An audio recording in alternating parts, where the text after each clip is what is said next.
Hello viewers, या व्हिडिओमध्ये आपण Unit-3 म्हणजेच testing and maintenance of rotating machines यावरचे MCQ डिस्कस करायचे. MCQ डिस्कस करण्याअगोदर या युनिटमध्ये इम्पॉर्टंट टॉपिक्स कुठले आहेत ते बघू. तर यामध्ये इम्पॉर्टंट टॉपिक्स आहेत डिफरंट टेस्ट, म्हणजे आपल्या रुटीन टेस्ट असतील, टाईप टेस्ट, स्पेशल टेस्ट आणि सप्लिमेंटरी टेस्ट. यांच्या ज्या काही डेफिनेशन्स आहेत किंवा त्या टेस्टच्या अंडरमध्ये कुठल्या टेस्ट येतात तर ते इम्पॉर्टंट आहे.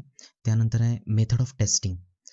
डायरेक्ट मेथड ऑफ टेस्टिंग असेल, indirect method of testing, regenerative method of testings, हा एक पॉईंट इम्पॉर्टंट आहे. त्यानंतर आता बेसिकली या युनिटचं नावच आहे testing and maintenance of rotating machines. Rotating machines म्हणजे कुठले, तर इंडक्शन मोटर असेल, त्यानंतर अल्टरनेटर, सिंक्रोनस मोटर, हे सगळे आपले रोटेटिंग मशीन्स आहेत. तर त्यांच्या टेस्टिंग्स, त्याच्यावरती कुठल्या टेस्ट घेतल्या जातात, त्याच्यावरती कुठल्या रुटीन टेस्ट आहेत, टाईप टेस्ट कुठले आहेत, ते इम्पॉर्टंट आहे. त्यानंतर ट्रबल शूटिंग चार्ट, म्हणजे एखादा ट्रबल असेल किंवा फॉल्ट झाला असेल मशीनमध्ये, तर त्याच्यासाठी ट्रबल शूटिंग आपल्याला काय करता येईल, त्याचा जो चार्ट आहे तो इम्पॉर्टंट आहे. त्यानंतर वेगवेगळे टूल्स आणि इन्स्ट्रुमेंट्स आहेत जे आपण आपल्या मेंटेनन्ससाठी यूज करतो, तर ते टूल्स कुठले आहेत आणि त्याचं फंक्शन काय. तर हे 5 इम्पॉर्टंट टॉपिक्स आहेत की याच्यावरती most of the question frame होण्याची प्रोबॅबिलिटी जास्त आहे. ओके, तर आता वन बाय वन आपण MCQ डिस्कस करू. जो फर्स्ट क्वेश्चन आहे की dot dot test is carried out on each and every machine manufactured in the industry. म्हणजे इंडस्ट्रीमध्ये एखादं मशीन मॅन्युफॅक्चर झालं की तर त्या प्रत्येक मशीनवरती जी टेस्ट घेतली जाते तर ती टेस्ट कोणती. तर ऑप्शन्स आहेत routine test, type test, special test and supplementary test. तर याचं आन्सर आहे रुटीन टेस्ट. रुटीन टेस्ट ही अशी टेस्ट असते की ती प्रत्येक इंडस्ट्रीमध्ये मॅन्युफॅक्चर होणाऱ्या प्रत्येक मशीनवरती काय केली जाते, कॅरीड आउट केली जाते. त्यानंतर नेक्स्ट क्वेश्चन आहे, question number 2. The test which are carried out on few machines from the lot of the machines of same design and specification is called as. म्हणजे हा काय म्हणतोय की अशी कोणती टेस्ट आहे की जी फ्यू मशीन्सवरती कॅरीड आउट केली जाते. म्हणजे समजा तुमचा जर 1000चा लॉट असेल, काही 1000 मशीन्स तुम्ही तयार केलेले असेल, तर त्याच्या काही फ्यू मशीन्सवरती सिलेक्टेड एक 10 ते 100 मशीन्सवरती कॅरीड आउट केलं जातं. आणि हा जो डाटा काय केला जातो, संपूर्ण त्या 1000 मॅन्युफॅक्चर्ड मशीनसाठी कन्सिडर केला जातो. तर त्या टेस्टला काय म्हणतो, तर त्या टेस्टला आपण टाईप टेस्ट म्हणतो. याचं क्वेश्चन 2चं आन्सर आहे, answer is B, type test. त्यानंतर next, out of the following test which test is carried out on machine for specified purpose only. म्हणजे अशी कोणती टेस्ट आहे की जी स्पेसिफाईड पर्पज, काहीतरी स्पेसिफाईड पर्पज असेल, कुठला तरी आपल्याला डाटा कलेक्ट करायचा असेल किंवा जो परचेसर विकत घेणार आहे त्याला काहीतरी स्पेसिफिक पर्पज असेल किंवा काही इन्फॉर्मेशन हवी असेल, तर त्या केसमध्ये आपण जी टेस्ट घेतो तर त्याला काय म्हणतो आपण, स्पेशल टेस्ट. तर ती टेस्ट कोणती असते, स्पेशल टेस्ट. स्पेशल टेस्ट ही स्पेसिफाईड पर्पजसाठी केली जाते किंवा जो परचेसर आहे, जो आपल्याकडून ही मशीन विकत घेणार आहे, त्याला काहीतरी इन्फॉर्मेशन हवी असेल स्पेसिफिक, तर त्या केसमध्ये आपण ही टेस्ट कंडक्ट करतो. त्यानंतर नेक्स्ट क्वेश्चन आहे, question number 4. Out of the following test which test is not very common. म्हणजे ह्या ज्या 4 टेस्ट आहेत, routine test, type test, special test आणि सप्लिमेंटरी टेस्ट, याच्यामधली अशी कोणती टेस्ट आहे की जी कॉमन नाही, खूप व्हेरी रिअर आहे, म्हणजे नॉट व्हेरी कॉमन. तर अशा टेस्टला काय म्हणतो आपण, सप्लिमेंटरी टेस्ट. सप्लिमेंटरी टेस्टबद्दल थोडंसं बघायचं झालं तर this test are performed whenever necessary. म्हणजे ज्यावेळी गरज असेल त्याचवेळी ती परफॉर्म केली जाते. अँड नॉट व्हेरी कॉमन, ही फार रिअर असते. This test carried out if additional information is required about the particular machine. जर तुम्हाला आपल्याला काहीतरी ॲडिशनल इन्फॉर्मेशन पाहिजे असेल तर त्या ॲडिशनल इन्फॉर्मेशनसाठी ह्या सप्लिमेंटरी टेस्ट काय केली जातात, मशीनवर कॅरीड आउट केल्या जातात. त्यानंतर next, question number 5. In which method of testing 2 identical machines are electrically connected together and output of the second machine is fed back to the first machine which saves power of testing. म्हणजे असं वेगवेगळ्या टाईपचे method of testing आहे. Direct method of testing आहे, indirect method of testing आणि regenerative method of testing आहेत. असे 3 type आहेत मेथड ऑफ टेस्टिंगचे. तर त्यामध्ये तो काय विचारतो की अशी कोणतं मेथड ऑफ टेस्टिंग आहे ज्याच्यामध्ये 2 आयडेंटिकल मशीनची गरज असते आणि ते इलेक्ट्रिकली कनेक्टेड असतात आणि त्यांच्या ज्या सेकंड मशीनचं जे आउटपुट असतं ते फर्स्ट मशीनला दिलं जातं. तर अशी जी मेथड ऑफ टेस्टिंग आहे ती आहे रिजनरेटिव्ह मेथड ऑफ टेस्टिंग. कारण की रिजनरेटिव्ह मेथड टेस्टिंगला आपण काय म्हणतो, बॅक टू बॅक टेस्ट. म्हणजे सेकंड मशीन असतं त्याचं जे आउटपुट असतं ते फर्स्ट मशीनला दिलं जातं, ज्याच्यामुळे पॉवर सेव्ह केली जाते. टेस्टिंगमध्ये जी लागणारी वेस्टिंग होते पॉवर, ती काय केली जाते, सेव्ह केली जाते. तर याचा आन्सर आहे C, regenerative method of testing. त्यानंतर क्वेश्चन नंबर 6 बघा. Swinburne's test is example of. म्हणजे जी स्विनबर्न्स टेस्ट आहे ती कशाच, कुठल्या मेथड ऑफ टेस्टिंगचं एक्झाम्पल आहे. Direct method of testing, indirect method of testing और रिजनरेटिव्ह मेथड ऑफ टेस्टिंग और नन ऑफ द अबव. तर याचा आन्सर आहे इनडायरेक्ट मेथड ऑफ टेस्टिंग. जी स्विनबर्न टेस्ट आहे ती कशाच्या अंडर येते, ती येते तर इनडायरेक्ट मेथड ऑफ टेस्टिंगमध्ये. तर त्याच्यामध्ये वेगवेगळ्या टेस्ट आहेत. डायरेक्ट मेथड ऑफ टेस्टिंगमध्ये ब्रेक टेस्ट म्हणजे जे आपण पुली कनेक्ट करतो किंवा बेल्ट कनेक्ट करतो, तर अशा प्रकारच्या ज्या ब्रेक लावून ज्या टेस्टिंग केल्या जातात त्या येतात डायरेक्ट टेस्टमध्ये. डायरेक्ट टेस्ट मेथड ऑफ टेस्टिंगमध्ये काय की आपण मशीन डायरेक्टली लोडला कनेक्ट करतो. त्यानंतर open circuit test, short circuit test किंवा सिम्बल टेस्ट ह्या कशामध्ये येतात इनडायरेक्ट टेस्टमध्ये, कारण की यामध्ये आपण कुठलाही लोड कनेक्ट करत नाही. आणि लास्ट वन आहे बॅक टू बॅक टेस्ट किंवा हॉपकिन्सन्स टेस्ट. ह्या सगळ्या कशामध्ये येतात तर रिजनरेटिव्ह टेस्टमध्ये. याच्यामध्ये आपण जी टेस्टिंगसाठी लागणारी एक्स्ट्रा पॉवर आहे ती आपण काय करतो सेव्ह करतो. तर क्वेश्चन नंबर 6 आन्सर आहे बी. त्यानंतर क्वेश्चन नंबर 7 बघा, which of the following test is suitable for small machines up to 5 kilowatt capacity.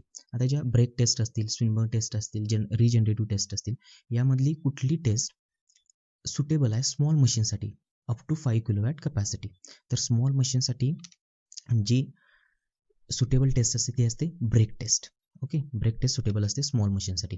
Break test suitable for small machine, Swinburne test suitable for large capacity machines, आणि regenerative taste small, medium आणि बिगसाठी आपण apply करू शकतो. पण त्याच्यासाठी गरज काय तर ती जी मशीन्स असणार आहे 2 आयडेंटिकल मशीनची आपल्याला गरज लागते. ओके, कारण की ऑब्व्हियसली ब्रेक टेस्टमध्ये आपण स्मॉल मशीन असेल तर त्या केसमध्ये पॉवर कमी वेस्ट होणार आहे.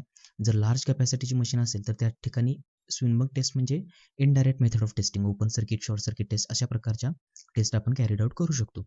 आणि रिजनरेटिव्ह टेस्ट जे आहे ते आपण कुठल्याही मशीनला कॅरीड आउट करू शकतो, पण फक्त त्याचा क्रायटेरिया काय तर त्यासाठी 2 आयडेंटिकल मशीनची तुम्हाला काय करणार आहे रिक्वायरमेंट असणार आहे. त्यानंतर क्वेश्चन नंबर 8 बघा, which of the following test results are most accurate. तर हा इम्पॉर्टंट क्वेश्चन आहे की कुठली टेस्ट असते, brake test, Swinburne test, regenerative test, याच्यामधली कुठली टेस्ट आहे की जिचा जे रिझल्ट असतात ते मोस्ट ॲक्युरेट असतात. तर याचा answer is A brake test. कारण की ब्रेक टेस्टचे जे रिझल्ट असतात ते मोस्ट ॲक्युरेट असतात. त्याच्यामध्ये पॉवर आपली वेस्ट होते, पण याचा एक फायदा आहे की मोस्ट ॲक्युरेट रिझल्ट तुम्हाला ब्रेक टेस्टमध्ये मिळतात. त्यानंतर स्विनबर्न टेस्ट जे आपण इनडायरेक्ट मेथड ऑफ टेस्टिंग म्हणतो त्याचे जे रिझल्ट असतात ते अप्रॉक्सिमेट असतात, फार ॲक्युरेट रिझल्ट नसतात. आणि रिजनरेटिव्ह टेस्टचे जे रिझल्ट असतात ते नियरली ॲक्युरेट असतात. पण सगळ्यात जास्त मोस्ट ॲक्युरेट जर आपल्याला रिझल्ट कोण देत असेल तर ते ब्रेक टेस्ट. त्यामुळे हा थोडासा क्वेश्चन इम्पॉर्टंट आहे. आणि जे आपल्याला ब्रेक टेस्ट, स्विनबर्न टेस्ट आणि रिजनरेटिव्ह टेस्ट याचा जे कंपॅरिझन दिलेलं आहे तर त्या कंपॅरिझनमध्ये वेगवेगळे फॅक्टर्स आहेत, रिझल्टच्या रिलेटेड असतील, सुटेबिलिटीच्या रिलेटेड असतील किंवा पॉवर वेस्टिंगच्या रिलेटेड असतील. तर अशा प्रकारचा क्वेश्चन डिझाईन होण्याची शक्यता जास्त आहे. त्यानंतर क्वेश्चन नंबर 9 बघा, insulation resistance test of 3 phase induction motor comes under. जे आपण 3 फेज इंडक्शन मोटरची इन्सुलेशन रेजिस्टन्सची जी टेस्ट घेतो ती कुठल्या टेस्टच्या अंडर येते, routine test, type test, special test का सप्लिमेंटरी टेस्ट. तर ती अंडर येते रुटीन टेस्टच्या. ओके, तर 3 फेज इंडक्शनमध्ये मोटरमध्ये कुठल्या रुटीन टेस्ट आहेत आणि कुठल्या टाईप टेस्ट आहेत ह्या तुम्हाला लक्षात ठेवायला पाहिजेत. कारण की अशा प्रकारची एक टेस्ट विचारतील आणि ती टेस्ट कशामध्ये येते, रुटीन टेस्टमध्ये येते किंवा टाईप टेस्टमध्ये येते. तर अशा प्रकारचा पण क्वेश्चन डिझाईन होऊ शकतो. तर routine test of 3 phase inductions motor कुठल्या आहेत बघा, एक आहे insulation resistance test, measurement of DC resistance, high voltage test, open circuit voltage ratio test, locked rotor test, reduced voltage running up test and measurement of slip. ह्या routine test of 3 phase induction मोटरच्या ह्या routine test आहेत. त्यानंतर type test of 3 phase induction motor कुठले आहेत बघा, temperature rise test आणि momentary overload test. म्हणजे ह्या टेस्ट तुम्हाला लक्षात ठेवणं इम्पॉर्टंट आहे. याच्यातली एखादी टेस्ट विचारतील की ही कशाच्या अंडर येते, रुटीन टेस्टमध्ये येते का टाईप टेस्टमध्ये येते. तर अशा प्रकारचे क्वेश्चन्स पण तुम्हाला विचारू शकतात. त्यानंतर क्वेश्चन नंबर 10 आहे बघा, Swinburne test is conducted on option DC machine, DC shunt machine, DC series machine, DC compound machine आणि नन ऑफ द अबोव. तर याचा आन्सर आहे DC shunt machine. Swinburne test ही DC शंट मशीनवरती conduct केली जाते. त्यानंतर क्वेश्चन नंबर 11 बघा, which test is are required to draw circle diagram of 3 phase induction motor. 3 phase induction मोटरची सर्कल डायग्राम ड्रॉ करण्यासाठी आपल्याला कुठल्या टेस्टची गरज असते. ऑप्शन्स आहेत no load test, block rotor test, C A or B and D both A and B. तर आपल्याला माहिती आहे की याचा आन्सर आहे D both A and B. आपल्याला सर्कल डायग्राम ड्रॉ करण्यासाठी नो लोड टेस्टचे पण रिझल्ट्स आवश्यक असतात आणि ब्लॉक रोटर टेस्टचे पण रिझल्ट्स लागतात. त्यानंतर क्वेश्चन नंबर 12 बघा, अर्थ tester is also non as. अर्थ टेस्टरचं दुसरं नाव काय, megger, modern megger, insulation megger आणि नन ऑफ द अबोव. तर याचा आन्सर आहे मॉडर्न मेगर. अर्थ टेस्टरचं दुसरं जे नाव आहे ते काय म्हणतात, मॉडर्न मेगर. त्यानंतर क्वेश्चन नंबर 13 बघा, RAC is equal to dot dot into RDC. म्हणजे आपण DC रेजिस्टन्सची जी मेजरमेंट करतो तर त्या DC रेजिस्टन्सचं AC रेजिस्टन्समध्ये कन्वर्ट करण्यासाठी एक फॉर्म्युला आहे, किंवा AC resistance is equal to dot dot times of RDC. तर याचा आन्सर आहे 1.25. RAC जो रेजिस्टन्स असतो, AC मधला जो रेजिस्टन्स असतो which is equal to 1.25 times of DC resistance RDC.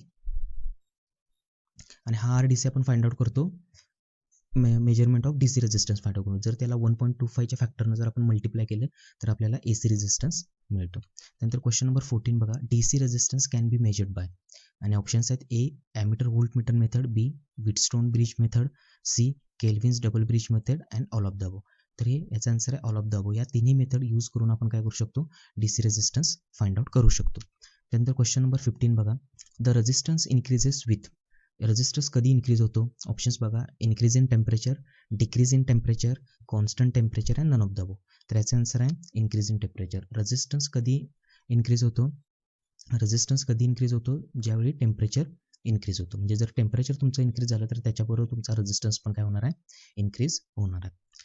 त्यानंतर क्वेश्चन नंबर 16 बघा, filler gauge is used for, filler gauge म्हणजे आपल्याला फिलर गेज असतील, बेरिंग पुलर असतील, ग्रोलर असतील, हे सगळे इन्स्ट्रुमेंट्स आहेत आणि ते आपल्याला सगळ्यांना मेंटेनन्ससाठी उपयोगी पडतात. तर अशा प्रकारचं क्वेश्चन तुम्हाला विचारू शकतात की फिलर गेज आहे तर त्याचं पर्पज काय किंवा कशासाठी यूज करतात. आता याचा ऑप्शन्स बघा, A for taking out and refitting of bearings, option B for checking the air gap between two parts, C checking shapes, alignment of shapes and D to check the level of machine and foundation. तर याचा answer आहे for checking the air gap between parts. जो feeler gauge आहे तो air गॅपमधला दोन पार्ट्समधला म्हणजे stator rotor असेल तर त्याच्यामध्ये जो एअर गॅप आहे तो एअर गॅप चेक करण्यासाठी काय करतात, फिलर गेजचा यूज केला जातात.